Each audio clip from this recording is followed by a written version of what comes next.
দর্শক ক্রাইম ওয়াচে আপনাদের প্রত্যেককে স্বাগত জানাচ্ছি। আমি শফিক শাহিন। আশা করি যে যেখানে আছেন ভালো আছেন, নিরাপদে আছেন। ওরা আসে দানব হয়ে, ঝড়ের গতিতে এলোপাতাড়ি কোপাতে থাকে। সময় নেয় মাত্র কয়েক সেকেন্ড। যিনি হামলার শিকার তিনি হতভম্ব, প্রতিরোধ করার ক্ষমতাটুকু হারিয়ে ফেলেন।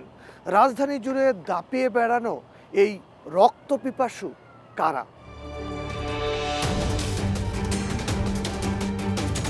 এই ভিডিওটি নাড়া দিয়েছিল সারা দেশের মানুষকে। এমন নারকীয় দৃশ্যটি 2021 সালের 16 মে।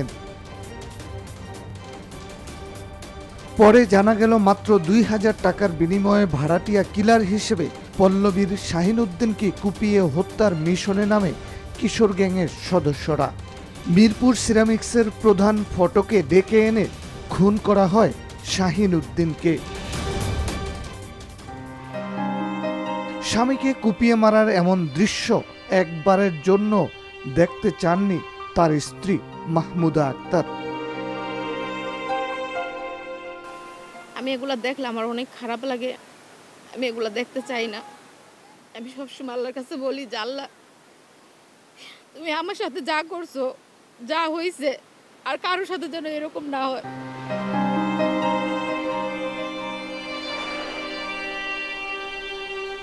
শাহিন উদ্দিনের পরিবার সদস্যরা জানান, 70-এর দশকে এলিফ্যান্ট রোডের পৈতৃক জমি অধিভুক্ত করে সরকার।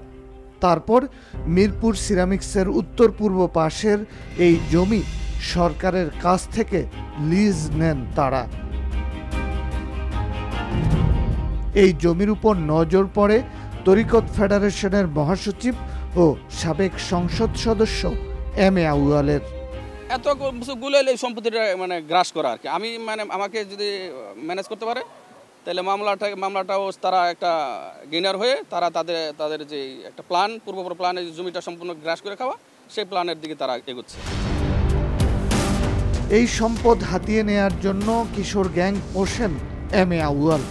2000 টাকার বিনিময়ে শাহিন উদ্দিনকে খুন করে তারা। সুমন মূলত মমিনকে প্রথম লেলাই দিয়েছিল আমার ছোট ভাইকে মারার জন্য। সেখানে বাইচান্স তখন ওই গ্রুপটা আইসা চঞ্চল নামে এক ছেলেকে হত্যা করে যায়।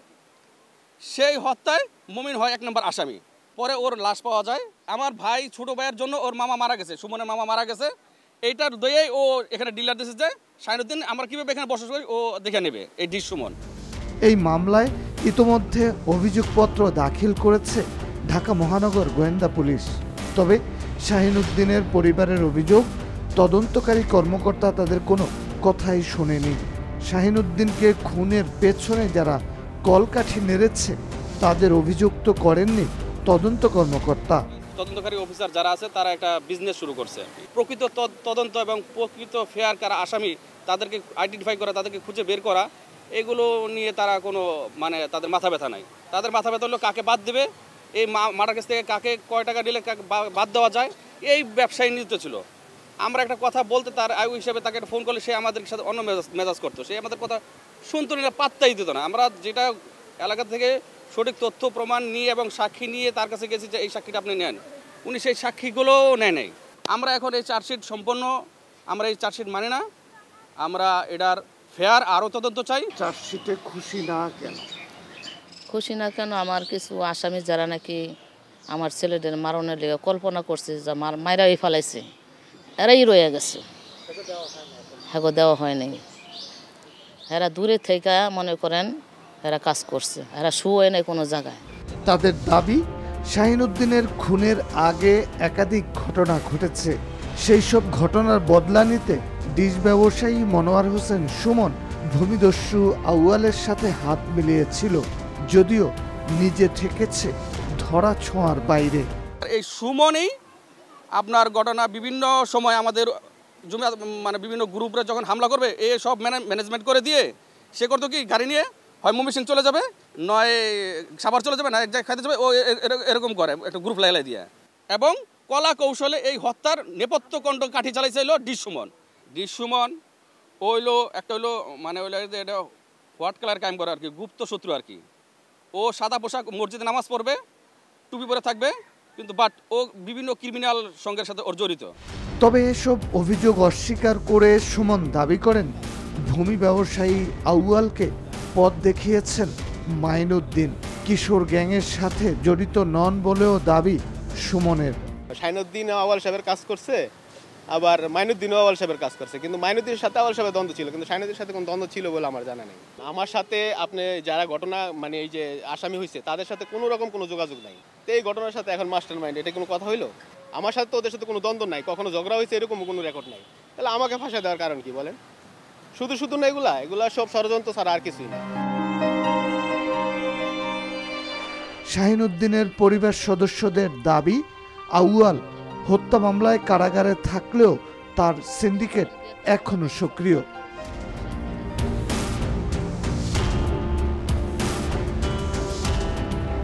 হামলার শিকার এলাকাবাসীর অভিযোগ, শাহিনুদ্দিন হত্যা মামলার আসামিদের আত্মীয়রাও সন্ত্রাসী।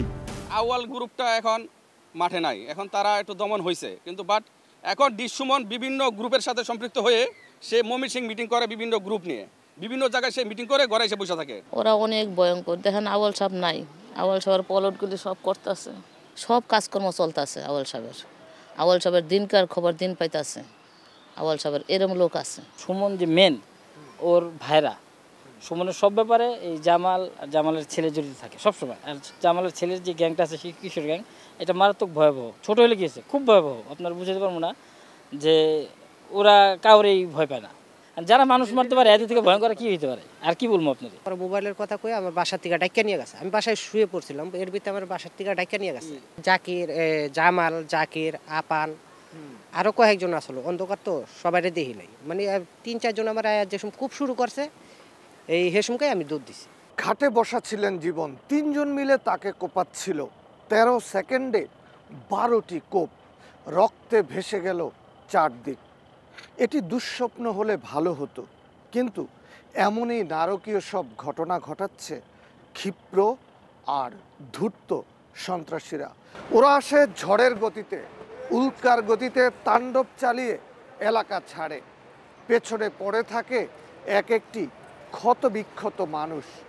ভয়ের বার্তা ছড়িয়ে যায়, কেউ মুখ খুলে, কেউ ভয়ে চুপসে যায়। অস্ত্র হাতে রাজধানী জুড়ে এরা কারা?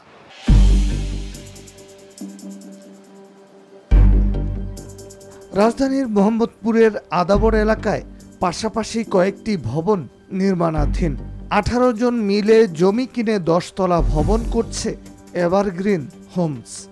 এই ভবনে 9 ফেব্রুয়ারি সর্বশেষ 10 তলার ছাদ ঢালাইয়ের কাজ শেষে ঘুমাচ্ছিলেন প্রকৌশলী ওয়াহিদুজ্জামান জীবন। কক্ষের বাইরে দরজার সামনে বসে দুপুরের খাবার খাচ্ছিল নির্মাণ শ্রমিকরা।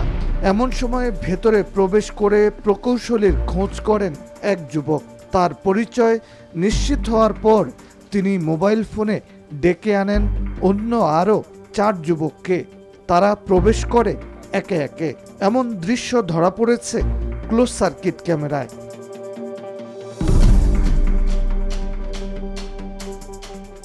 ওই যুবকদের বের হওয়ার দৃশ্যও ধারণ হয় ক্লোজ সার্কিট ক্যামেরায়।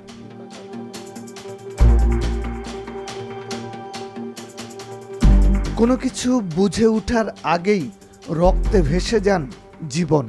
আনুমানিক 2টের দিকে আমরা সবাই ওখানে খাচ্ছিলাম, ওই সময় ওই ফাঁকে ওরা ঢুকে পড়ছে। ওরা কারা? এই সন্ত্রাসীরা।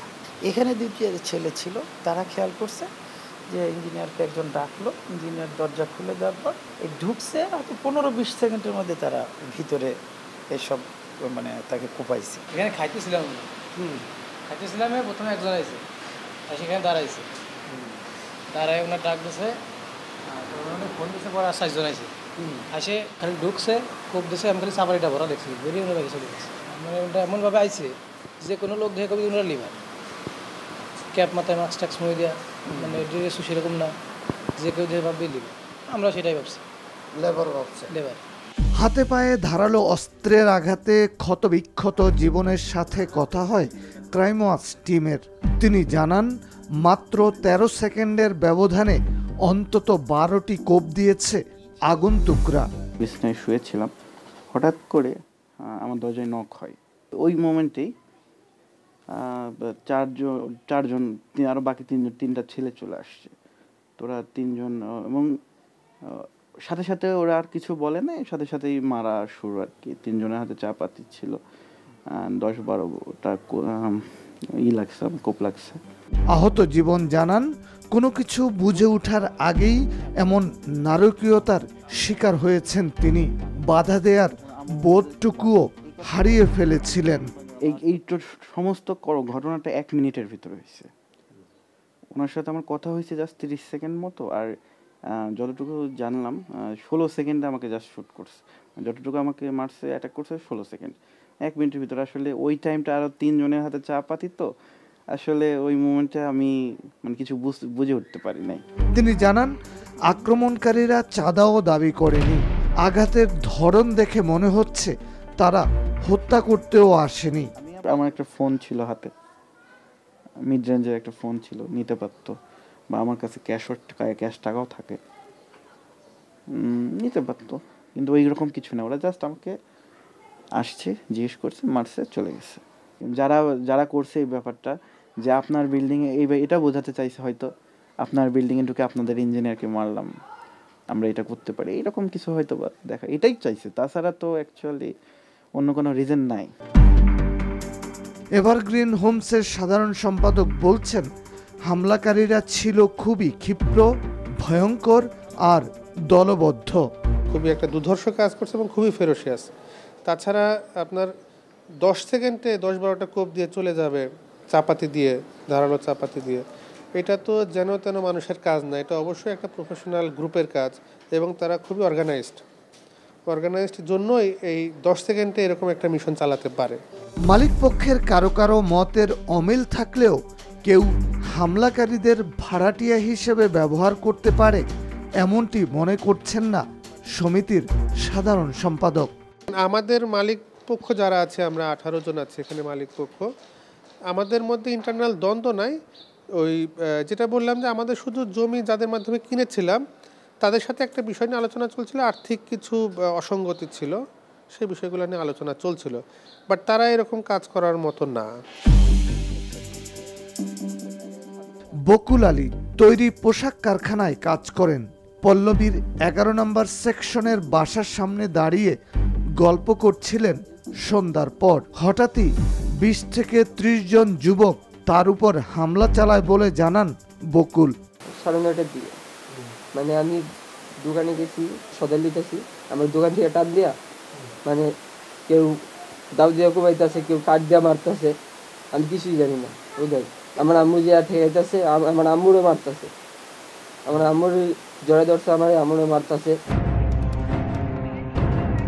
16 ফেব্রুয়ারি সন্ধ্যার ওই হামলার সময় ছেলেকে বাঁচাতে এগিয়ে আসেন বকুলের মা ও প্রতিবেশী। দুজনেই হামলার শিকার হয়েছেন বলে জানান।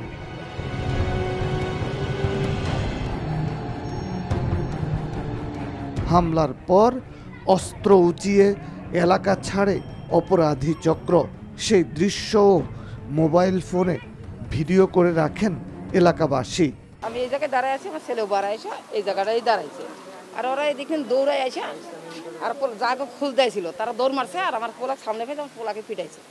অগুন্তি অনেক লোক, অনেক পোলা ফাইন ওই জায়গায় দৌড় মারছে, ওই জায়গায় মারছে, যেটা মারছে আমার ছেলের সেই লাঠিটা একজন কাটে রাখছি, রক্ত ওর সাথে আছে। ওই সাইডের লোকেরা পারছে,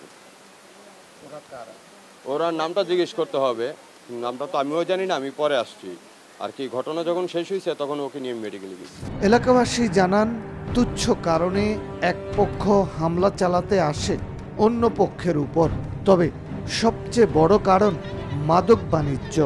এখানে বেচে খায়, এমন বিশৃঙ্খলা করে, মানুষ আইতে যাইতে পারে না ওই জায়গা দিয়ে। ছোট ভাই বড় ভাই আছে না, লাগে আপনার লাগে আমার লাগে লাগছে, আমার বাইরে যা আছে সব আয়া পড়ে, আবার হ্যাঁ বাইরে যা আছে সব আয়া পড়ে, আয়া কোবাকুবি শুরু করে। আই এই ছুরি এমনি ঢুকাই দেয়, কাল আমার ঢুকা দিচ্ছে, কানে দুটো পেট ফাড়িয়ে দিয়েছে কাল করে। এটি আপাত কোনো রাজনৈতিক দলের সমাবেশ মনে হতে পারে, কিন্তু বাস্তবে সন্ত্রাসীদেরই মহড়া। এলাকাবাসী যে আশঙ্কা করেছিল ক্রাইম ওয়াচ টিমের কাছে, তাই সত্যি হলো।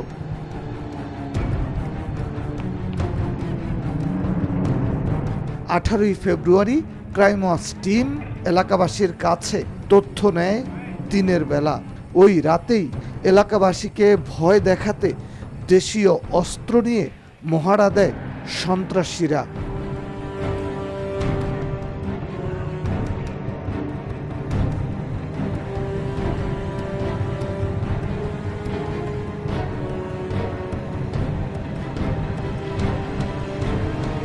আর এবছরের 28শে জানুয়ারি রূপনগর আবাসিক এলাকায় হামলার শিকার হন ব্যবসায়ী ইমরান হোসেন। মামলার এজাহারে তিনি উল্লেখ করেন, হামলাকারীরা ছিল দেশীয় অস্ত্রে সজ্জিত।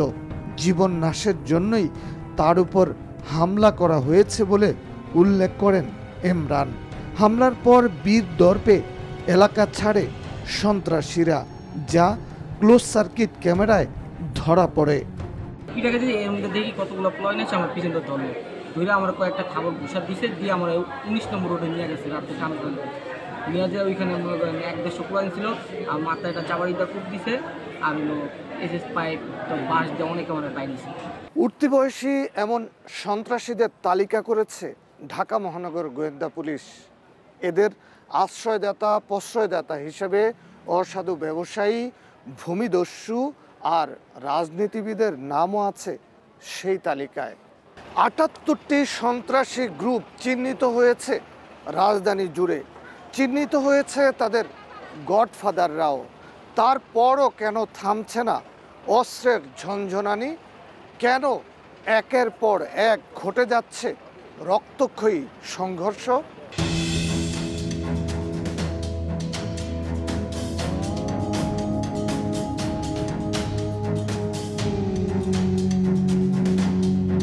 কিশোর অপরাধীদের দৌরাত্ম্য বাড়ছে দিনকে দিন। তাদের ভয়াবহতায় কেউ হারাচ্ছেন সন্তান, তাদের ভয়ে কেউ হচ্ছেন এলাকা ছাড়া। প্রশাসন যদি আমাকে সাপোর্ট না দিত আমার বাঁচার কোনো কায়দা নেই, এই জন্য আমি আত্মগোপন হয়ে গেলাম। স্কুল কলেজে আমার ছেলেদেরকে তারা লেখাপড়া করতেছে, স্কুলের গেটে গিয়ে দাঁড়ায় আছে। এখন স্কুলের গেটে গিয়ে যদি সন্ত্রাসীরা দাঁড়ায় থাকে, আমার ছেলে তো অনিরাপত্তায় ভুগতেছে। ইভেন কি আপনি বিশ্বাস করবেন না, স্কুল কলেজের প্রিন্সিপালরা আমার ছেলেদেরকে স্কুলে ভর্তি করতে চায় না, কলেজে ভর্তি করতে চায় না। আদনানের ভাই এই কারণে।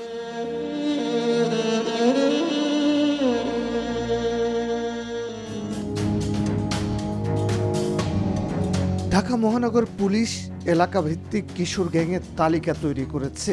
সেই তালিকাটিও দীর্ঘ। কিশোর গ্যাংয়ের পৃষ্ঠপোষক ও অর্থের যোগানদাতাদের নাম রয়েছে সেই তালিকায়। কিশোর গ্যাংকে যারা ভাড়াটিয়া খুনি হিসেবে ব্যবহার করছে, সেই সব অসাধু রাজনৈতিক নেতা ও ব্যবসায়ীদের নামও আছে।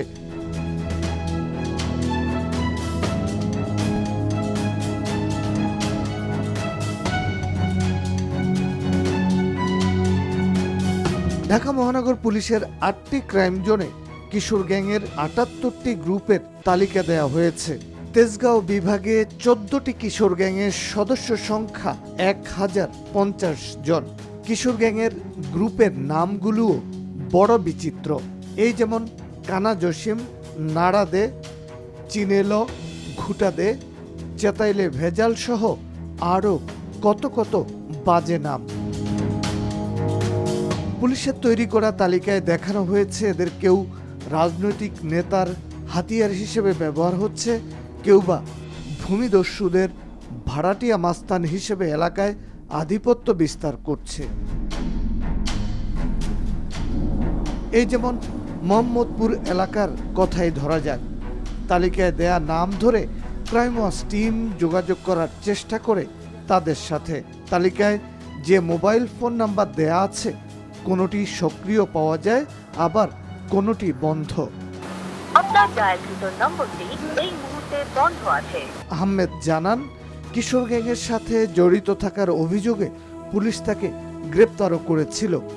6 মাস জেল খাটার পর এখন তিনি ঢাকার বাইরে চাকুরি করছেন। কোন মামলায় অ্যারেস্ট হয়েছিলেন?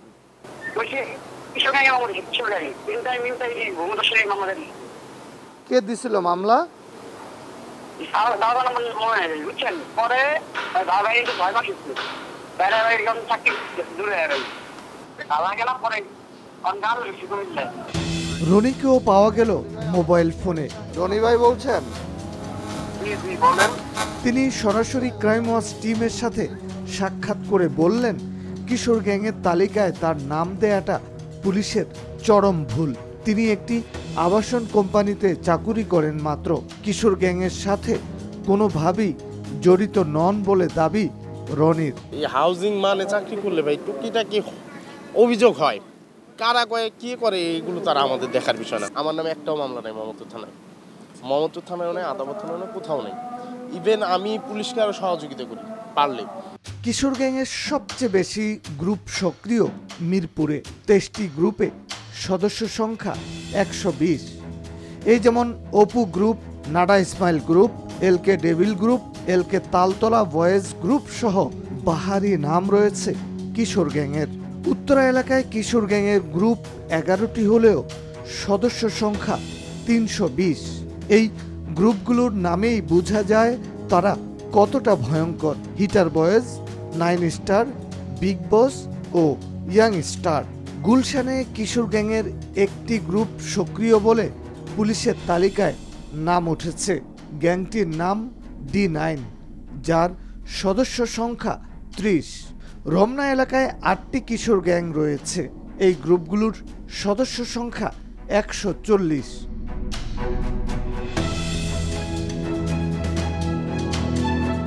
ওয়ারি জোনে কিশোর গ্যাং রয়েছে 6টি, যার সদস্য সংখ্যা 100।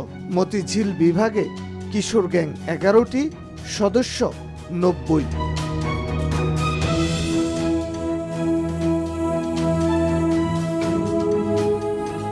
লালবাগ বিভাগে কিশোর গ্যাংয়ের গ্রুপ 4টি, যার সদস্য সংখ্যা 150। ঢাকা মহানগর পুলিশ কমিশনার বলছেন, যারা অস্ত্র হাতে মানুষের জীবনকে হুমকির মুখে ফেলে তাদের তালিকা করে আশ্রয় প্রশ্রয়দাতাদের হুঁশিয়ার করা হয়েছে।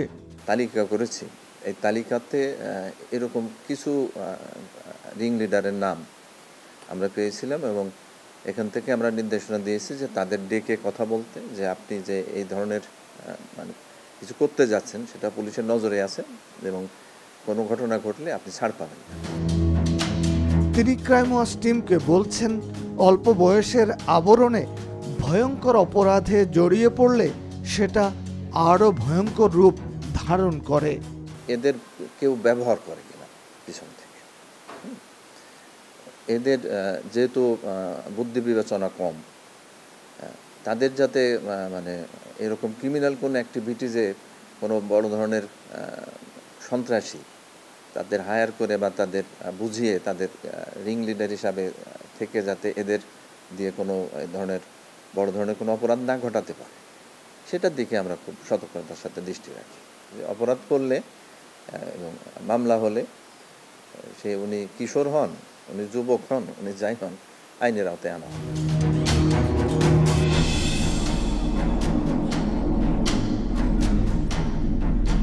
কিশোর গ্যাংয়ের অপরাধ অন্য অনেক ঘটনার চেয়ে আরও নিষ্ঠুর ও নির্মম, যা দমন করতে কাজ করছে র্যাব। সাম্প্রতিক সময়ে আমরা যাদেরকে দেখছি যারা অধিক মাত্রা অপরাধ করছে বা বিভিন্ন সন্ত্রাসী কার্যক্রমে জড়িয়ে পড়ছে, চাঁদাবাজি, বিভিন্ন ইভেন তারা খুন করার মতো যে অপরাধে জড়িয়ে পড়ছে, তাদের বয়স আমরা দেখেছি মূলত 18 থেকে 25-এর ভিতরেই অনেকে রয়েছেন। সেই ক্ষেত্রে কিন্তু তাদেরকে আমরা যথাযথ আইনানুগ যে নিয়ম রয়েছে সেভাবেই তাদেরকে আমরা আইনের হাতে সোপর্দ করছি।